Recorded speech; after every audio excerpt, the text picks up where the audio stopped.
Ladies and gentlemen, welcome to a new episode of the FinTech Hunting Podcast. We have an amazing guest for you today. He is an industry thought leader, a tech innovator, and a leader in industry automation. Please help me welcome to the show, Krish. He is the CEO of Indecomm. Krish, it is great to have you. Welcome to the show. Thank you so much, Michael. It's great to be here. Thanks for having me on. Well, it is great to have you. You have a wealth of knowledge and industry expertise. You've been in the industry, 24, 25 plus years. So as we start diving into the discussion, let's talk about automation, but specifically, let's get to the heart of how do we calculate ROI, right? Because everyone talks about they have automation, they have AI, they have these tools. But if you can't calculate the ROI, then are you just spinning your wheels? Absolutely. It's a topic very close to my heart. I've done a lot of work on this topic. So really, it's one of those excellent tools that's available for us to kind of align technology decisions, automation decisions with business outcomes. But it kind of needs to be done properly, obviously. But I think at its core, it's very important to understand that, a simple ROI model always has, okay, got the direct cost, you got the indirect cost, right? All the management overlays and all that. But then you kind of have to go beyond it and also include any risks that are there, reworks, exceptions, and all that. So the big shift to the automation-based ROI, in my opinion, and in our opinion at Indecomm, is really to focus a little bit more on capacity. What capacity is this automation that you're going to put in place give you in your operations? Not just focus on the cost takeout, you know what I mean? That's a very important differentiation we have found. And we have built models, ROI models across the whole mortgage lifecycle, right? So processing, underwriting, closing. We have gone all the way to building ROI models for lien releases, things in the back office that people don't think of as well. But the key shift in automation is really to focus on what's it going to give to my operations, what kind of breathing room is it going to give.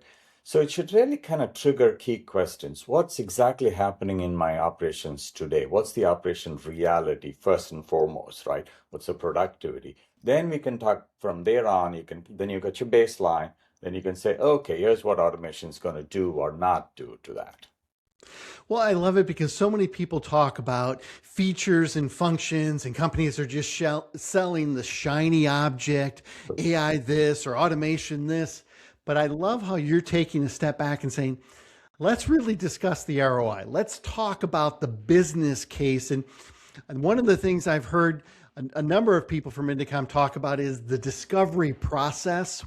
Walk me through a little bit of how important that is to really getting to this correct ROI model.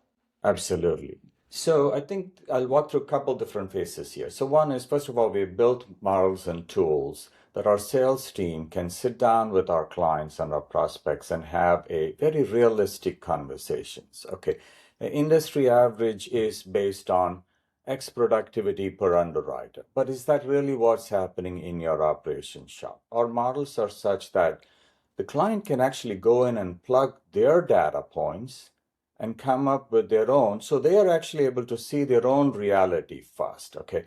How many supervisors do you have? How many non-producing people do you have in that function that's actually touching the loan, right? You might not think of it. If you just think of, oh, I have X number underwriters, it's costing me so much per underwriter, they produce so much, that's only one part of the equation, right?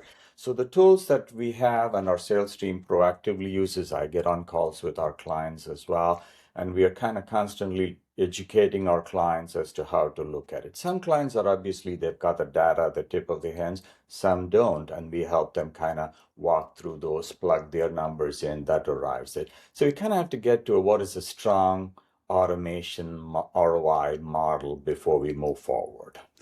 Give me some examples like trailing docs or, some of those things that people don't necessarily say, oh, hey, that's super exciting to talk about, but can actually deliver quite a return. Absolutely, absolutely. So a good automation-based ROI model, in my opinion, should really factor it should first recognize that automation will deliver value over time, right? It's not a turn on. So there is an adoption curve, which is very important because a lot of people feel, hey, I put automation in, but I'm not seeing the lift. Well, you're not seeing the lift because the folks who are doing the work are not accepting or adapting. So there's a learning curve to that. Like, for example, in our Decision Genius, which is an engine help focused on helping underwriters productivity, right? If the underwriters are going to keep doing what they're doing and kind of going back to the documents and doing it, then it defeats the purpose of having the tool. So there is the adoption curve. So the model needs to kind of factor the learning curve, the adoption curve. Then the other important part is volume variability, right? You can't just say, okay, I'm doing so much today. What's it going to do once I put automation in? It really produces capacity. That's the key part. Once I have automation in place, am I going to be able to do more loans with the same number of people? I think that's a key question that they have to ask. So to do that, you kind of have to know, okay, what productivity improvement is it giving? Then what's the capacity increase I can handle with the same number of people? Yep. And then comes the financial impact, right? The financial impact is going to show itself once you've got these other things in place.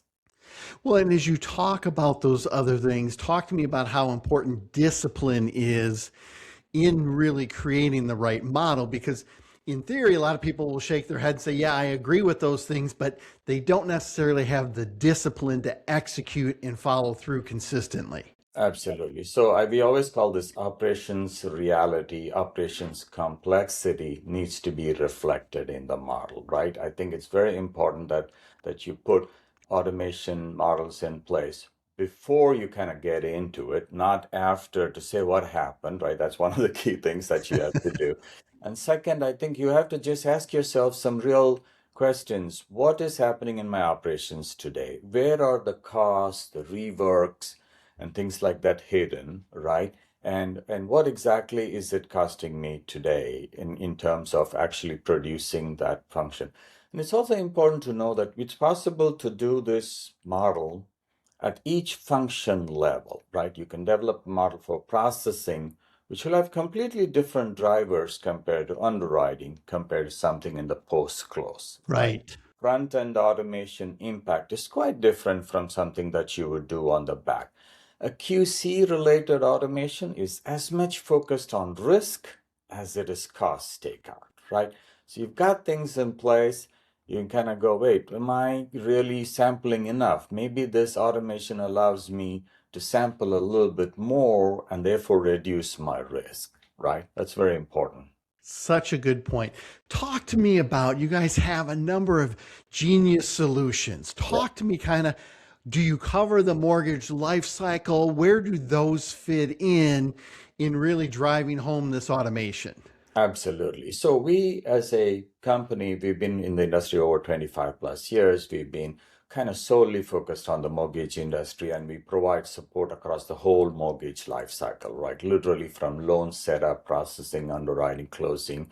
We have a QC solutions function. We handle all the post-settlement work right after the loan closes, in post-closing audits, recording, trailing docs, lien release, all of that.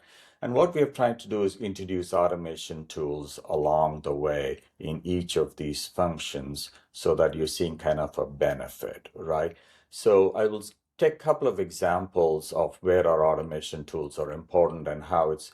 So IDX Genius is a tool that we have specifically focused on indexing, stacking, attributing the documents, right? The latest pay stub, this is borrower one, this is borrower two, all of that. It's an excellent example because it's done, if it is done properly upfront with a tool like, for example, IDX Genius, Yep. then there is a tremendous downstream impact of that being done properly upfront. Because otherwise, in our industry, processors are looking at documents, they're indexing and sorting the files. Then underwriter comes in and they're looking for something, they can't find it. They go back to the original blob file, look for the PDF, get what they want. And then the closer does a similar thing because each one's looking for something different that's not there in the indexed file, right?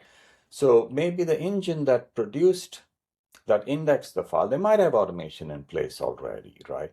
But they might push out the exceptions for the lender to handle. Whereas our IDX Genius solutions, all the documents are indexed, they're all stacked, versioned, so it's a full solution. So while calculating an ROI model for something like that, you have to look at the benefit of downstream, right?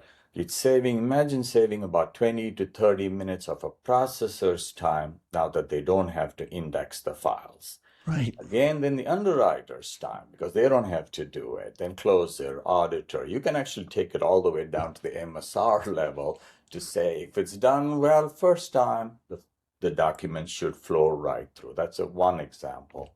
Another one real quick is underwriting, right? This is a great example because our Decision Genius engine significantly helps improve the productivity of the underwriter. Our data shows there's about a 68 to 70% improvement in productivity. So if your underwriters are doing 2.5 a day, we really feel strongly that they can do 4 a day.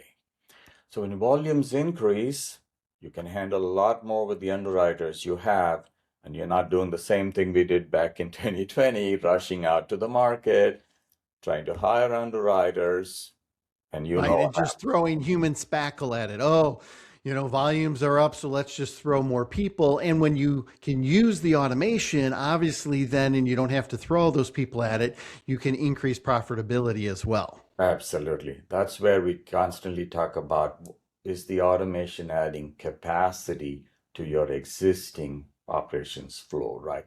Two things. One, when you go out to hire the underwriters, they are in demand already because so are others, right? The salaries have gone up. And second, there is always a curve. By the time you bring them in, get them to productivity, it takes time. It affects your cycle time. That's when you're under highest pressure, right? Because you have the rate locks, the loans don't have to close on time. So all of this add up. So it's important to have the automation in place ahead of these jumps in volume so that you're kind of flowing a little better. Where do you see AI's role in all of this? So AI is an integral part of our Genius suite of automation tools that we have today, right? I think in one of your podcasts, our CEO Rajan talked about this. It's very important. So we don't treat it as a separate element. AI is going to come and do this. It is integrated with our Genius suite of automation products. So I think it's important for people in all industries, and especially in our industry, to identify that AI is not a separate thing that you kind of go and put in there. It's part of the automation solution. Yeah, it's not a bolt-on. Exactly. It's not exactly. So I think it's kind of important to identify that aspect of it. So that's the differentiation our Genius Suite brings. We are always on the edge of technology. We're kind of integrating what's going to give us that additional lift to automate these. I love it. What's next for Indecomm? Oh, we are very excited. Our pipeline's very strong. Our sales team is having very strong discussions. Especially, we realized that our Genius suite of products, our upfront products like the IDX Genius that I talked about, our decisioning engine like the Decision Genius tools that I talked about, are really starting to resonate. Well, the mortgage industry, as you know, Michael, and everybody who's probably listening knows, is we are not the fastest to adopt technology. But now we have reached a point in my mind, it's not the question of if you're going to adopt these tools, it's really a question of when are you going to do it? Right. It's there, it's real, it's proven its value, others are doing it, it's a question of time, right? And we're starting to see a lot of those discussions by using models like the ROI, by showing value. Hey, it's a value across your whole life cycle, not just a piece. I think we're able to kind of educate and have very good conversations with our clients. Oh, I love it. Krish, you are a wealth of knowledge and expertise. For those of you that are listening, go check him out, find him on LinkedIn, see all of the great stuff that Indecomm is doing. Krish, Thank you so much for being a guest on this episode of the FinTech Hunting Podcast. Thank you, Michael, so much. Thanks for having me on.